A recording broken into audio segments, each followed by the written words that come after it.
Comment transforme-t-on une intuition audacieuse en un mouvement qui redéfinit la formation continue du personnel scolaire? Au début des années 2010, le défi était colossal. Donner un coup de pouce à la motivation scolaire des élèves en plaçant le développement professionnel des personnes enseignantes au sommet des priorités. Ce pari sur l'avenir, né d'une volonté de répondre aux besoins réels du terrain, a tracé la voie à une nouvelle culture de reconnaissance. Mon nom est Maxime Pelchat et bienvenue dans ce premier épisode de 10 ans de DevProf.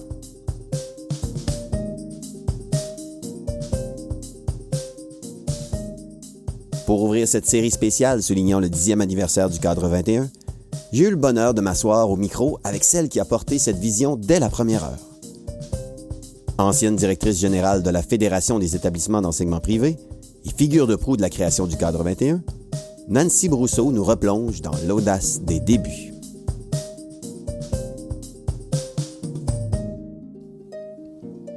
Merci beaucoup, Nancy, d'avoir accepté mon invitation pour cet épisode spécial où est-ce qu'on va faire une rétrospective, un regard dans le rétroviseur sur le 10e anniversaire du Cadre 21. Puis ici, on saute dans le sujet.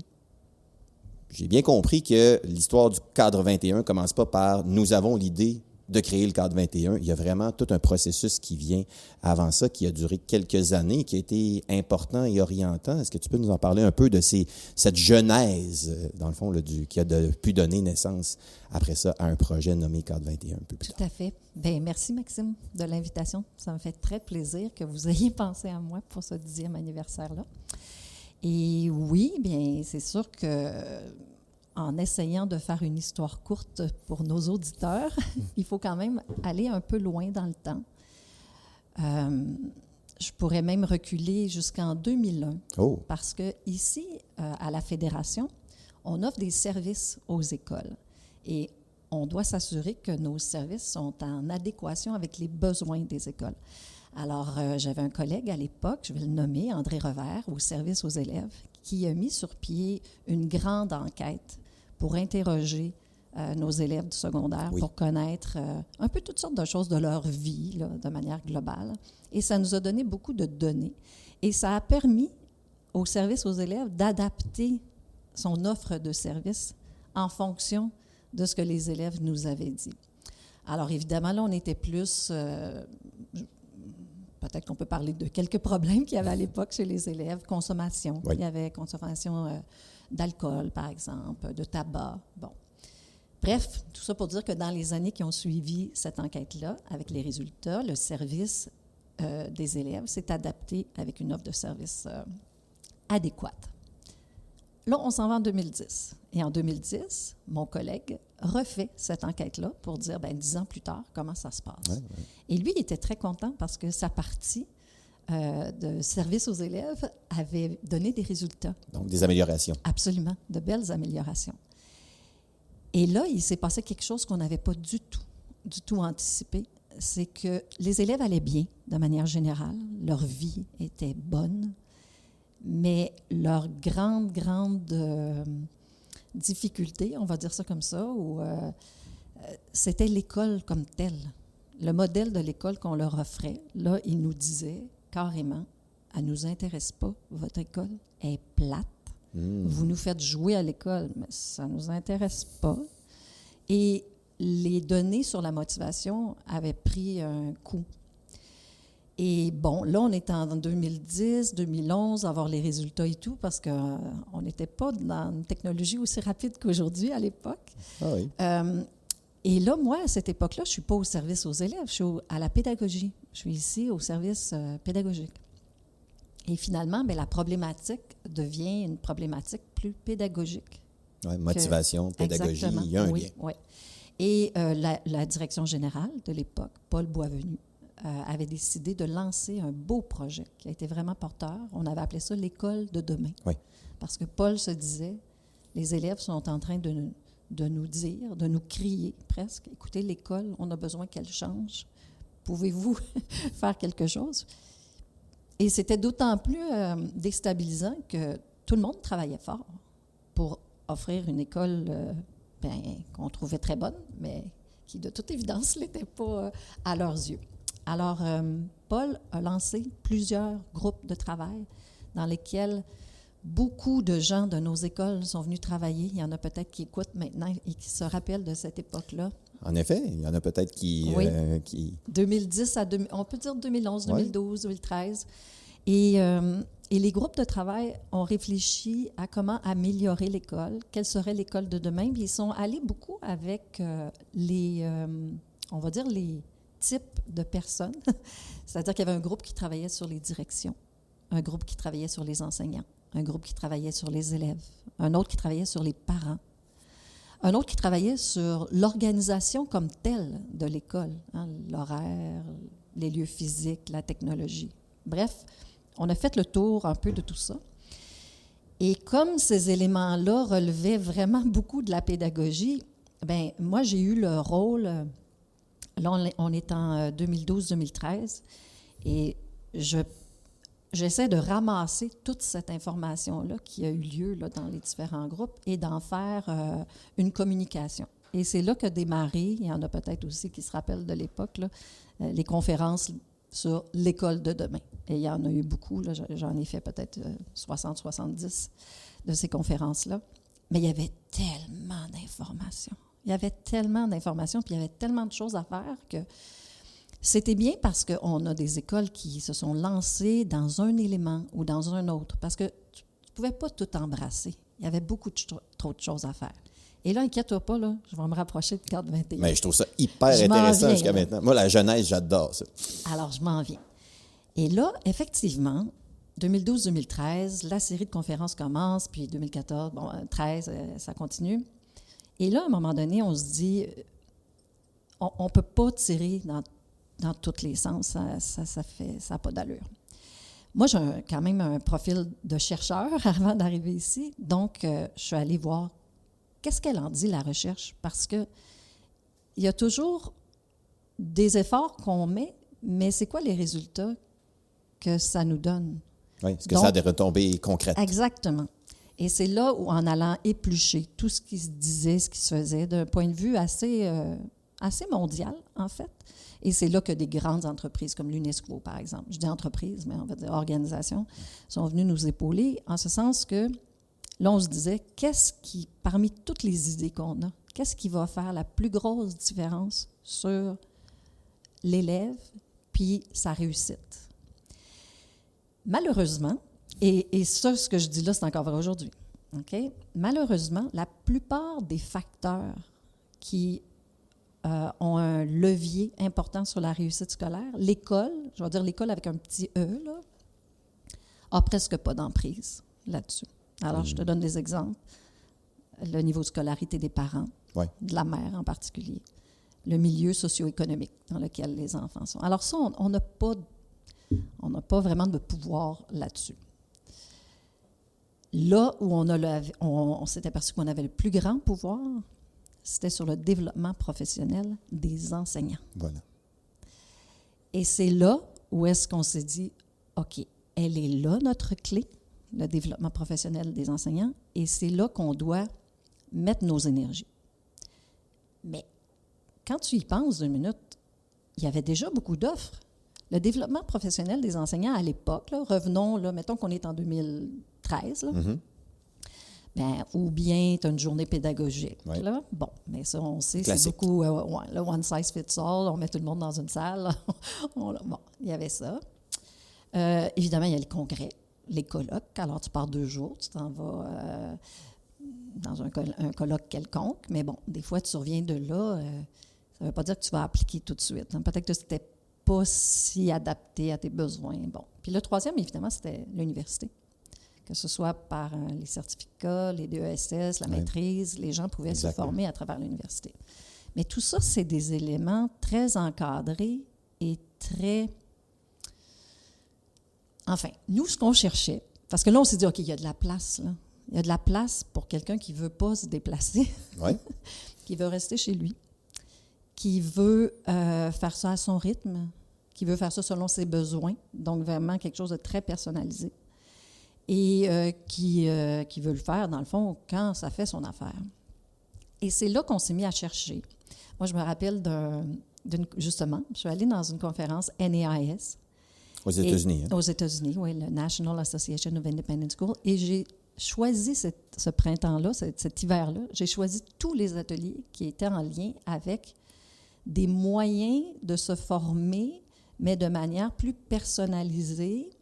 Et évidemment, là, la techno commence à entrer dans nos vies. Là. Je sais que ça a l'air un peu drôle parce que ça ne fait pas si longtemps que ça, mais il y a 10 ans, on était quand même dans un autre univers. Puis là, je te parle de 12 ans à peu près. Là. Mm-hmm. Mais ça commence. Alors là, quand on va là-bas, on voit des ateliers là-dessus. Et donc, je les choisis tous. Et ils sont tous de même nature. C'est-à-dire, c'est pour former les élèves et non pas les adultes. Et c'est tout du micro-badging. Alors, le micro-badging commence, est nouveau, puis c'est un peu comme il y a, mettons, 5 ans, on allait l'IA, c'était un peu nouveau, mais là, c'était nouveau. Mais c'était tout dirigé vers les élèves. Mais quand même, l'idée, j'aime, et là, je me dis, OK, c'est ça qu'on a besoin. On a besoin d'un endroit où les gens vont avoir toute cette souplesse et cette personnalisation de leur enseignement ou de leur apprentissage. Et là, je cherche et je rencontre quelqu'un qui va devenir important, qui est peu connu, mais qui s'appelle Geoffroy Caron.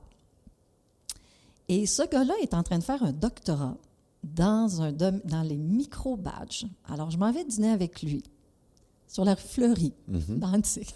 Je me souviens très bien de ce dîner-là, parce que lui, il est vraiment là-dedans, là, il connaît ça. Moi, je l'écoute, je bois ce qu'il dit et je comprends pas gros, parce que dans le fond, lui, il a toute la technique derrière, la technologie qui permet de soutenir ça. Moi, j'ai une idée. Puis souvent, c'est ça, hein? Avoir des idées, c'est bien beau, mais ça prend des gens pour les faire atterrir. Et là, je me dis, OK, lui, il comprend ce qu'on veut faire et ce qu'on a besoin de faire. Donc, l'idéation est là. Bon, là, je fais un petit bout en avant. Là, on commence à en parler de ça à l'interne. Le récit de l'époque, Karine Tonard, Claude, il y a Normand Brodeur, parce que là, moi, pendant ce temps-là, je deviens directrice générale. À la direction générale, c'est oui. ça. Normand me remplace au poste à la pédagogie. Et là, on commence tous à rêver, puis à commencer à mettre les choses sur pied, puis à dire qu'est-ce qu'on veut, puis comment on le veut, puis qu'est-ce qu'on veut offrir comme service. Et là, on se rend compte assez rapidement que, en plus des tâches qu'on a, on n'y arrivera pas, là, ça va être trop. Et là, on réfléchit à quelqu'un qui pourrait venir nous aider à partir de ça et dont la tâche serait complètement dédiée à ça. Et on fait le tour de nos réseaux et rapidement, on se met d'accord sur la personne de Jacques Coul, qu'on a débauché du ministère de l'Éducation du Nouveau-Brunswick. Il a, écoute, dans un dîner célèbre maintenant, Normand Brodeur et moi, y avons parlé du projet qu'on avait. Et il s'est lancé, il a déménagé, il s'est envenu ici et il a aidé à mettre le cadre 21 sur pied. Et évidemment, tu sais, il n'y avait rien, là. Tu sais, il fallait faire un modèle d'affaires, il fallait organiser ce qu'on voulait. C'était vraiment partir de rien. Et on n'avait pas d'argent non plus. Et je lève vraiment mon chapeau à Normand aussi à l'époque, parce qu'en plus de sa tâche de directeur des services éducatifs ici à la pédagogie, en fin de compte, il a tellement donné de temps pour développer ça avec Jacques. Là, ça a été assez extraordinaire.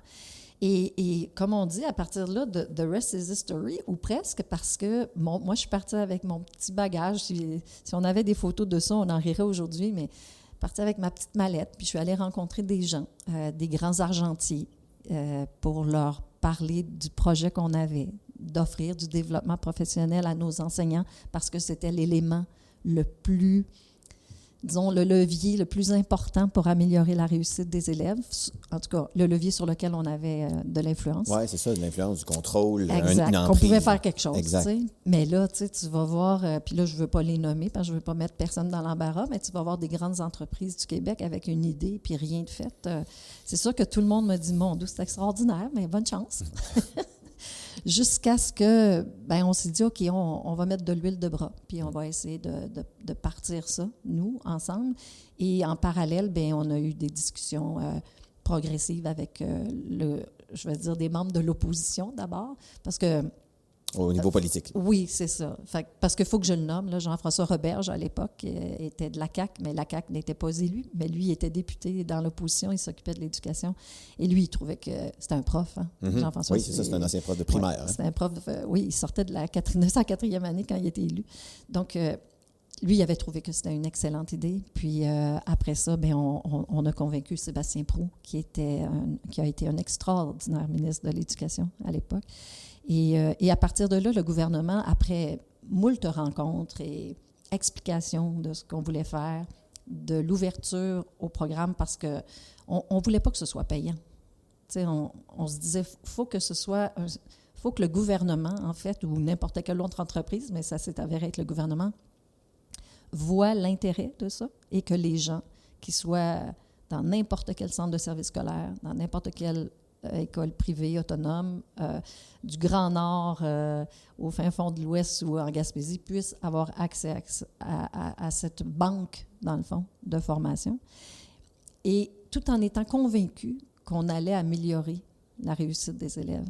Parce que, tu sais, le développement professionnel, moi, personnellement, c'est quelque chose auquel j'ai toujours cru abondamment. Tu sais, je me dis, on peut jamais, comme je disais des fois, on ne doit jamais manquer d'argent pour le développement professionnel.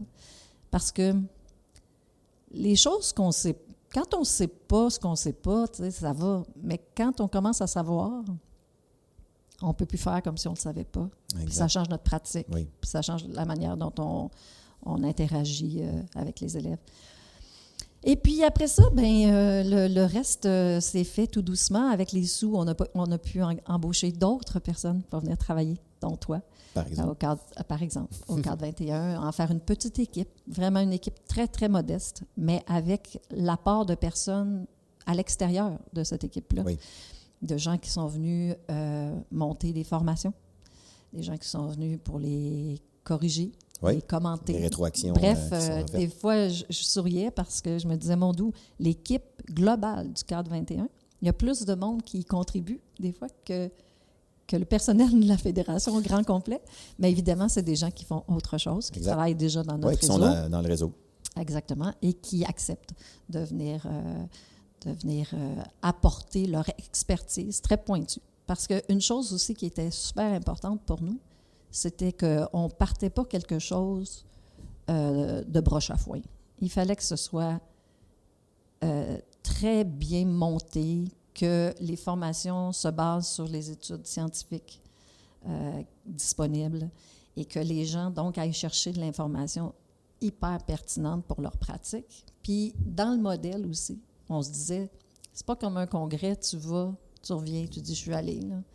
On voulait qu'il y ait une part de rétroaction, mais aussi d'engagement de la personne, d'où le développement, éventuellement, là, sur 4 niveaux que tu connais très bien. Là, les 4 niveaux de formation du cadre 21, pour faire en sorte qu'on accompagne la personne dans son apprentissage, puis qu'on l'aide à mettre en pratique ce qu'elle va chercher comme information. Bref, c'est ça. C'est une aventure extraordinaire. Pour moi, c'est...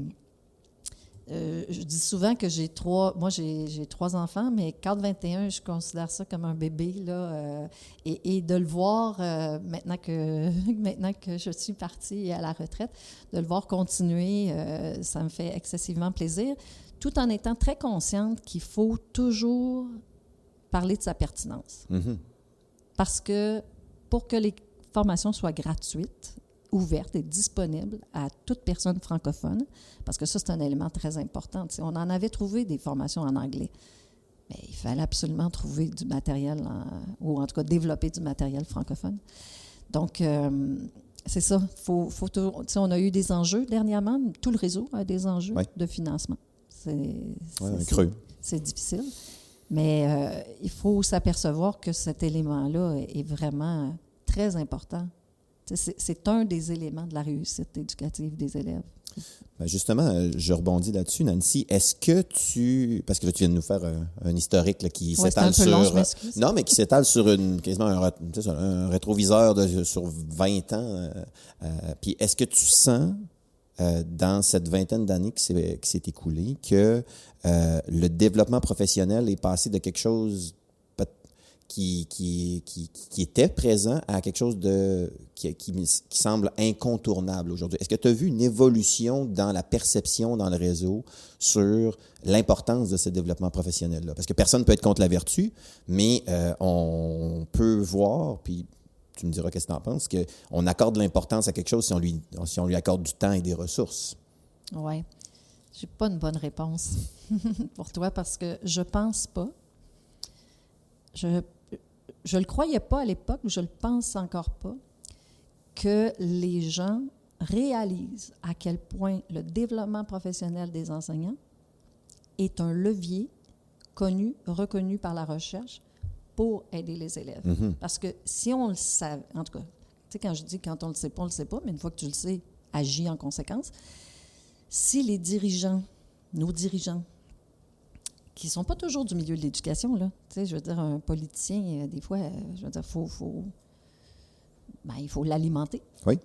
Nos gouvernements aussi. Donc, d'expliquer ça, l'importance que cet élément-là a dans la grande chaîne éducative, bien, je pense qu'une fois qu'on le sait, on ne peut pas se retirer. Et c'est un outil, le cadre 21, c'est un outil de mutualisation de services incroyable. Je veux dire, pour que tous les enseignants francophones du Québec, mais aussi du reste du Canada, parce qu'on avait quand même ouvert aux autres, que ce soit disponible à si peu de frais, dans le fond, parce que ça coûte très peu pour ce que ça donne, comparativement à si on additionnait, toi puis moi, combien ça coûte les journées pédagogiques, combien ça coûte payer les cours à l'université, quoique je ne suis pas en train de dire qu'il ne faut pas y aller, mais tu sais, si on met tout ça ensemble, les colloques et ça, je veux dire, la disponibilité, la diversité de toutes les formations du cadre 21 coûte presque rien pour ce qu'elle peut donner. Mais j'ai l'impression qu'il faut toujours le vendre et rappeler aux gens comment le développement professionnel est important. Je vais te faire une petite anecdote. Oui, oui. À un moment donné, il y a une direction qui... il y a eu des années où, tu sais, des fois, ça allait un peu mieux, puis il y avait des petits surplus. Puis là, ils disaient, bon, OK, là, dans le contexte de l'école de demain, tout ça, on a un petit surplus. Qu'est-ce qu'on devrait faire? Rénover un local? Offrir un autre service? Moi, je répondais tout le temps la même chose. Offre du développement professionnel à tes enseignants. C'est comme ça que tu vas avoir le plus d'influence sur la réussite de tes élèves. J'y crois profondément, puis dans le fond, je veux dire, c'est pas moi qui l'ai inventé, là. C'est la recherche qui le dit. Il faut juste se le rappeler, je pense. On a tendance à oublier ça. Et dans la dizaine d'années d'existence du cadre 21, depuis son lancement officiel en janvier 2016, puis c'est pour ça que là, on prend le temps en janvier 2026 de faire le point sur ces 10 ans-là. Il y a eu le contexte de la pandémie qui est arrivé à travers tout ça. Puis on sait que la pandémie a offert un regard assez sec et rapide sur le numérique au service d'un paquet de choses pour continuer d'apprendre et tout ça, et que ça pouvait être aussi une possibilité de se développer professionnellement. On peut dire que l'idée de développer des ressources qui sont disponibles en tout temps, de façon asynchrone pour le développement professionnel, c'était finalement un pari qui était peut-être audacieux quand il a été lancé, mais qui a finalement été à la bonne place au bon moment, parce qu'on sait qu'au cadre 21, les chiffres ont été, nos statistiques ont été quand même assez éloquentes là-dessus, de voir qu'il y a eu un achalandage incroyable 2020 jusqu'en 2021. Il y avait un besoin tout d'un coup là, de se développer professionnellement. Fait que c'était, comment tu as vu ça, là, de dire comme, donc on avait, au-delà d'avoir fait le diagnostic il y a là un levier important pour la réussite des élèves, c'était même le moyen qui a été choisi était peut-être le bon aussi là, pour venir compléter, comme tu disais tantôt, compléter le panorama de l'offre du développement professionnel qui existe là, pour le personnel scolaire. Mais ça, moi, j'ai toujours cru. J'ai toujours cru que c'était comme un élément du casse-tête qui manquait. Tu sais, de pouvoir te former sur quelque chose que toi, tu as besoin. Pas nécessairement ton collègue, même s'il enseigne la même matière, que toi, tu as besoin, que toi, tu veux développer. Et dans un contexte très plein de souplesse. Oui, flexible. Donc ça, moi, j'y ai toujours cru. Est-ce qu'on était un peu d'avance? Peut-être, mais en tout cas, j'ai vu les statistiques aussi pendant la pandémie, puis je me disais, ça, c'est chouette. Non seulement parce que l'outil était là et qui permettait de se former de la maison, mais parce que les gens ont pris le temps en plus. Tu sais, les enseignants étaient quand même dans un maelstrom incroyable. C'était fou. C'était fou. Ont dû se développer des compétences très rapidement pour eux-mêmes offrir des cours à distance, souvent en mode synchrone, ce qui n'est pas évident. Les gens ne savaient pas quoi faire, mais en même temps, il y a eu du soutien, puis des équipes du récit, entre autres, puis les gens se sont débrouillés, mais c'est comme si tout le monde avait été lancé dans l'eau froide en même temps, puis ils ont réussi à patauger, puis à se tenir la tête en dehors de l'eau jusqu'à ce que ça se termine. Mais moi, ce que j'avais trouvé extraordinaire, c'est que malgré le contexte, les gens s'étaient vraiment donné des défis de développement professionnel avec la disponibilité, peut-être du temps qu'ils avaient un peu plus, parce que là, c'est sûr qu'on était tous un peu cloîtrés. Alors, il n'y avait pas grand-chose à faire. On ne partait pas nulle part. Alors, ça m'avait beaucoup touchée, puis je me disais, on était là. Oui. C'est bon. Et depuis ce temps-là, évidemment, l'offre a continué à fleurir. Et puis, comme tu l'as soulevé tout à l'heure, il y a un aspect réseau aussi, parce que le Cadre 21 était un peu catalyseur de ressources et d'expertise qui existaient dans le réseau et qui ont pu avoir, on pourrait dire, comme une plateforme Carrefour pour venir déposer ça dans un format asynchrone puis disponible facilement. Est-ce que tu as vu une évolution dans les besoins de développement professionnel? Tu sais, quand les premières idées de formation qui ont été, quand vous avez idéationné, c'est un verbe, ça, d'ailleurs? C'est cute. C'est ça. Que vous étiez en idéation de ce projet-là, il y avait comme des stratégies pédagogiques. On se dit, oui, ça a vraiment une influence, on le sait. Puis tout d'un coup, il y a eu le plan d'action numérique qui est arrivé 2018. Fait que là, il y avait un focus peut-être un petit peu plus important sur le numérique. Est-ce que tu as vu justement comme vraiment une évolution sur ces besoins-là du personnel scolaire à se développer sur quel sujet, quelles compétences, quelle stratégie, tout ça? Oui. Au départ, on avait déjà une offre différenciée, des éléments ou des formations plus techno, des formations plus pédagogiques au sens pur, là. Alors, déjà, on voulait offrir un peu de tout. Mais c'est sûr que, et ça, avec le temps, on le voit là dans le développement professionnel, ça ne va pas en ralentissant. Moi, je trouve que les choses s'accélèrent et que les besoins sont intarissables. Il y a toujours de quoi. Puis je vais prendre l'exemple, parce qu'au début du balado, je parlais de 2001. Oui. Ensuite, de l'étude de 2001. Il y a eu l'étude de 2010. Évidemment, l'autre devait se situer autour de 2011 ou 2020-2021, mais il y a eu la pandémie, alors on l'a retardé un peu. Mais quand elle est sortie, cette étude-là,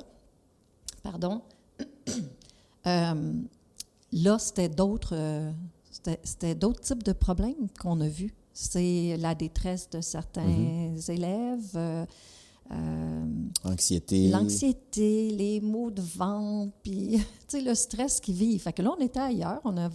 C'était pas sorti, ça, en 2010, puis c'était pas sorti en 2001. Alors là, c'est sûr qu'il y a une partie de l'offre de formation qui s'est adaptée à ces besoins-là. D'où l'importance de ces études sur nos élèves, de savoir comment ils vont. C'est quoi leurs besoins? Parce que nous, comme adultes, on peut avoir une idée. Quand on est dans les écoles, évidemment, on est aux premières loges, on le voit, mais quand même, quand tu as 45 000 élèves qui te répondent, tu as beaucoup d'informations pour adapter ton offre de formation et de développement professionnel. Mais c'est drôle parce qu'on faisait cette étude-là aux 10 ans et le premier commentaire qu'on a fait après avoir fini celle-là, qui, dans le fond, avait tardé à cause de la pandémie, c'est de dire c'est beaucoup trop long maintenant, en 10 ans. Le monde change plus vite que ça. Comme tu disais tantôt, tout s'accélère. Tout s'accélère. Alors, c'est trop long. Ça fait des belles photos de décennies, puis de comment vont les élèves dans ces différentes décennies-là, mais il va falloir accélérer le rythme, là. Oui, parce que je comprends, comme tu disais tout à l'heure, que finalement, il y a vraiment comme quelque chose d'imbriqué entre les besoins des élèves et les besoins des enseignants pour se sentir au service d'eux, parce que dans le fond, c'est pour ça qu'on a. Le personnel scolaire est là pour épauler la réussite des élèves, puis qu'il y a vraiment comme un moteur du développement professionnel. Puis c'est peut-être ça qui ancre ça comme un réel besoin professionnel de continuer de se développer après sa formation initiale pour être toujours finalement sur la coche avec les jeunes devant nous. Mon Dieu, oui. Tu sais, on exerce pendant, je vais être optimiste, je vais dire 35 ans. Et c'est ça. Quand on est sorti il y a même 5, 10, 15, 20, 25, 30, c'est un autre monde, là. Puis oui, évidemment, les gens s'adaptent avec les jeunes qui sont devant eux, mais malgré tout, pour suivre la parade, on va dire ça comme ça, là, et se sentir toujours à jour et pas dépassé ou démuni. Mm-hmm. Parce que c'est pas un bon sentiment, ça non plus, là, d'efficacité professionnelle. Quand tu dis, bon, ben là, moi, je sais pas quoi faire avec ce type de comportement ou ce type de réaction. À ce moment-là, il n'y a pas 50 solutions, là. Oui, peut-être des professionnels, mais on sait que c'est une denrée rare dans les écoles. Donc, l'idée, c'est de se former, puis de se tenir à jour, mais de le faire dans une... C'est ça que le cadre 21 permet, c'est de le faire pour soi, évidemment pour les élèves, mais le faire pour soi et sur les sujets qu'on a besoin personnellement. Oui. À ce moment-là, avec ces jeunes. Oui, exactement. Parce que ça, bon, les Américains ou les Anglais vont dire du just in time, là. Ouais. Je ne sais pas comment on le traduit. Juste à temps. Oui, juste à temps, mais je ne suis pas sûre que les gens comprendraient en éducation, là. Mais ces formations-là sont souvent les plus appropriées parce que... Pour un transfert dans la pratique. Oui, et pour une problématique actuelle. Ouais. Et réelle. Oui, c'est ça. C'est pas comme si on se dit, bon, ben là, il y a quelqu'un qui va venir te parler de quelque chose dans une journée pédagogique, mais tu n'as peut-être jamais eu le problème, puis tu ne l'auras peut-être pas avant 10 ans. Mm-hmm. Donc, dans 10 ans, ça va être à répéter, d'aller chercher la formation. Donc, ça Cadre 21 permet ça.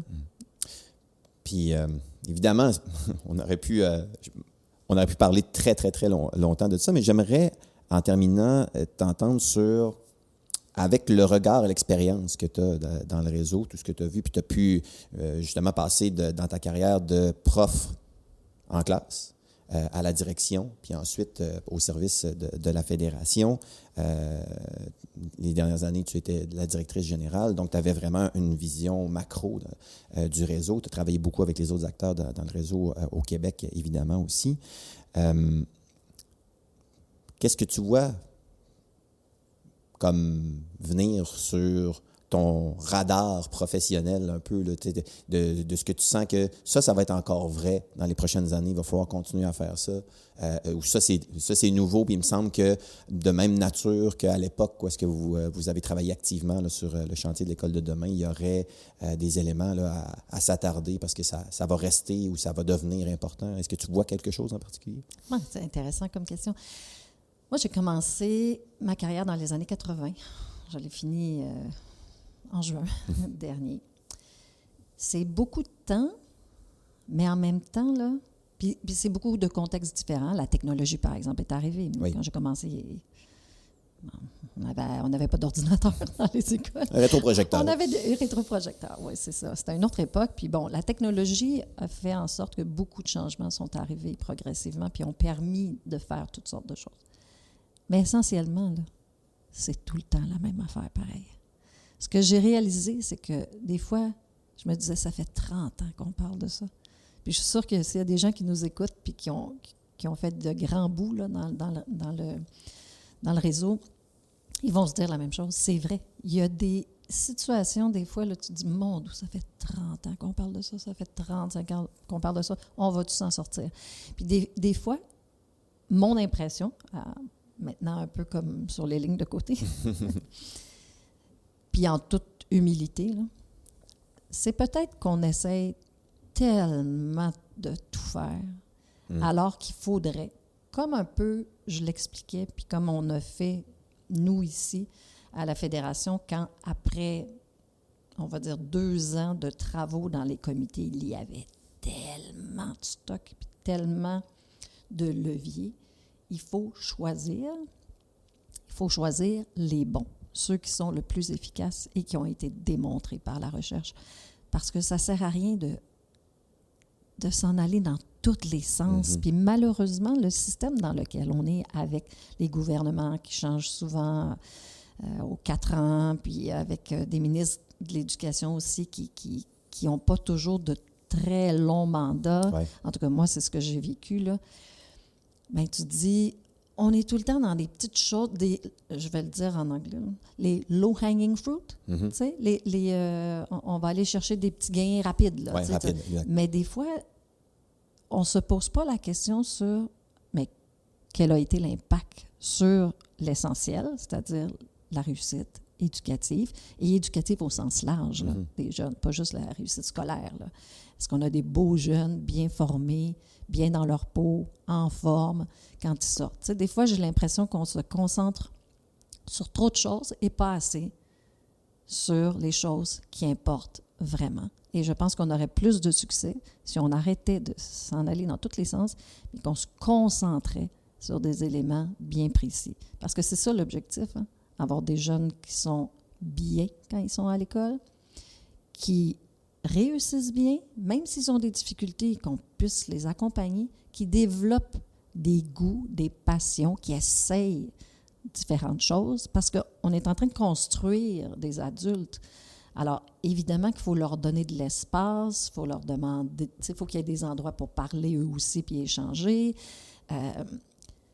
Bref, c'est ça. Tu sais, dans le fond, là, c'est se concentrer sur notre mission puis pas s'en aller dans tous les sens. Alors, c'est ce que je souhaite, moi, qui arrive à un moment donné, là, qu'on arrête de sortir de la mesurette, là, puis qu'on se dise, ça a vraiment de l'influence, on y va, et de laisser, et ça, on l'a toujours dit aussi, là, de laisser l'autonomie aux écoles. Parce que c'est à la base que ça se passe. Oui, les ordres viennent d'en haut parfois et puis imposent des façons de faire à tout le monde. Mais en réalité, si tout le monde est bien formé, si tout le monde connaît son rôle, toutes les écoles, chaque petite école a toute la capacité de s'adapter aux besoins de ses élèves avec le personnel avec lequel elle travaille. C'est toujours penser que les solutions viendraient de la base, ne seraient pas parachutées là, par un ministère ou même une entité. Même à la fédération, on peut dire on a toujours eu un rôle d'accompagnement avec les écoles, mais souvent notre force, c'est de faire en sorte que les bonnes idées qui émergent dans une école et dans une autre soient partagées et que tout le monde, donc, arrive avec de bonnes pratiques. C'est un peu ça l'idée. Donc, c'est ça mon souhait. Est-ce que je pense que ça va arriver? Je vais me garder une gêne. Oui, mais j'entends ce message de la pertinence toujours aussi actuelle de la synergie, de la collaboration, puis évidemment avec ce que tu exposes là, toujours une étroite relation avec les recherches en éducation qui se passent pour pouvoir poser des actions qui sont réfléchies puis qui sont porteuses. Oui, et tu sais, l'école, là, ça peut pas être l'endroit où on règle tout. On dirait que c'est toujours on veut toujours que tous les problèmes, on se dit, on va le faire à l'école, on va le faire à l'école, on va le faire, il faudrait leur apprendre à nager. Mais attends une minute, là. L'école ne pourra pas tout faire, mais ce qu'elle doit faire, elle doit bien le faire. Je pense qu'on est mieux de se concentrer comme ça. C'est un excellent mot de la fin. Je te remercie infiniment d'avoir pris ces minutes-là avec moi puis au bénéfice de ceux qui nous écouteront. Merci beaucoup, Nancy. Merci, Maxime.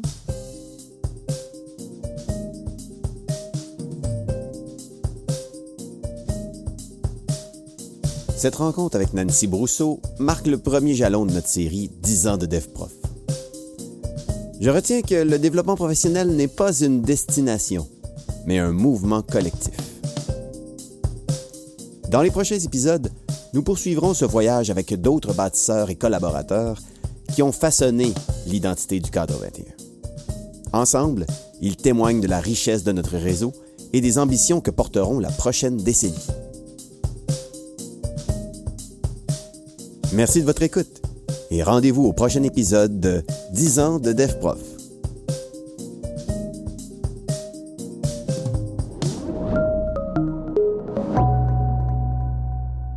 Mon DP Continu est membre de Balado Pédago, une communauté dynamique de professionnels de l'éducation qui partagent une vision commune. Transformer l'apprentissage et l'enseignement grâce à des échanges enrichissants et inspirants. Je vous invite donc à bonifier votre liste de lecture en explorant baladopédago.com afin de découvrir d'autres balados liés au monde de l'éducation.